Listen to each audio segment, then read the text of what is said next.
In the last video, we began to explore the IS curve, which, as I think I mentioned, stands for investment savings.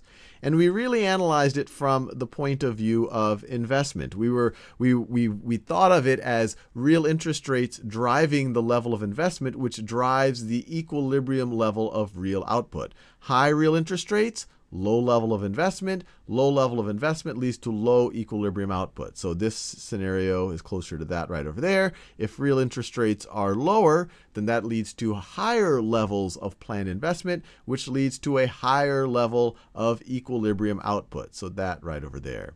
What I want to do in this video, so that was more from the investment point of view. What I want to do in this video is explore the exact same relationship, the exact same curve, but think of it more from the savings point of view. And in this situation, we're going to have this exact same thing, but we're instead of viewing real interest rates as driving GDP, we're actually going to view GDP as driving real interest rates. And so let me leave this up here, but let's just break down the expenditure model of GDP.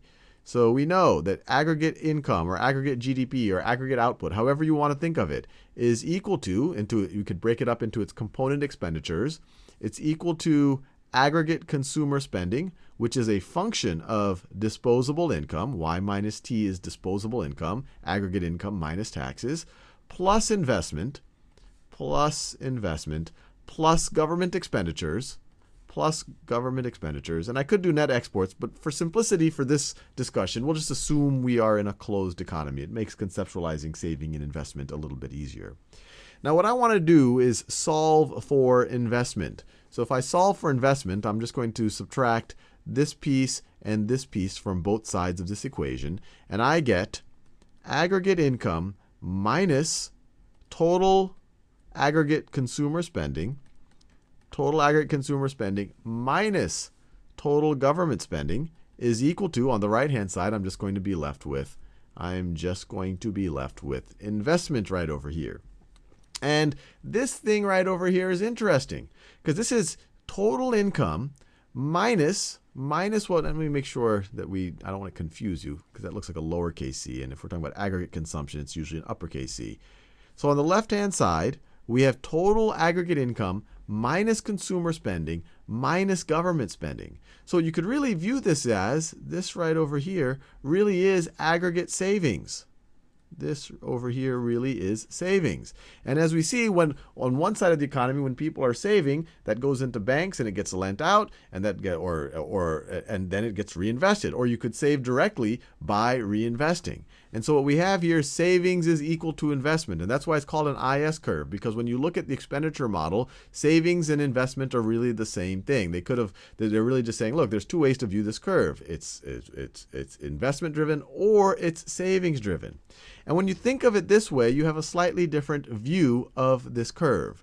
Because when you view it from a savings point of view, you say, well, what's going to happen if GDP goes up? What happens if we have a high GDP over here? So if we have a high GDP, or let's say in particular if GDP goes up, the consumer spending, which is a function of GDP, it will go up, but it won't go up as much. It's going to go up by this expression right here times, if we assume a linear model, times the marginal propensity to consume, which is less than 1. It's between 0 and 1. So this is going to go up less than that. And then for the sake of this model, we'll assume right now that that happens without any change in government expenditure. So if total aggregate income goes up, then savings are going to go up if we assume government expenditures holds constant.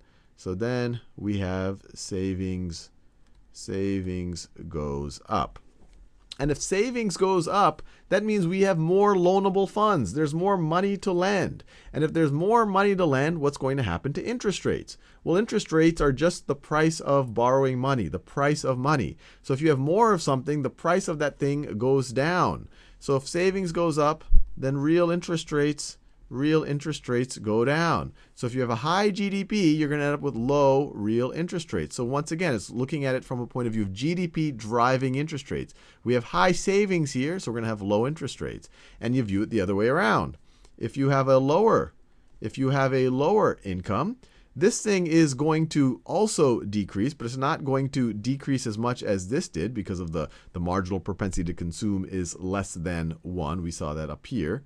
We saw that all the way over here, right over there.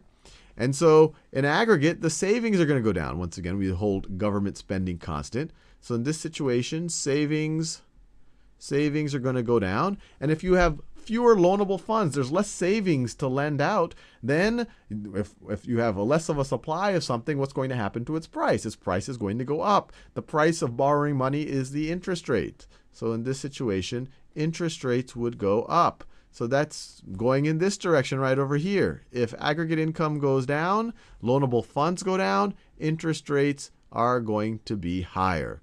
So once again, same exact curve, IS curve, but there's two takeaways here. One is to realize why it's called IS, that investment and savings, when you view it from this point of view, really are the same thing. One person's savings can be another person's investment.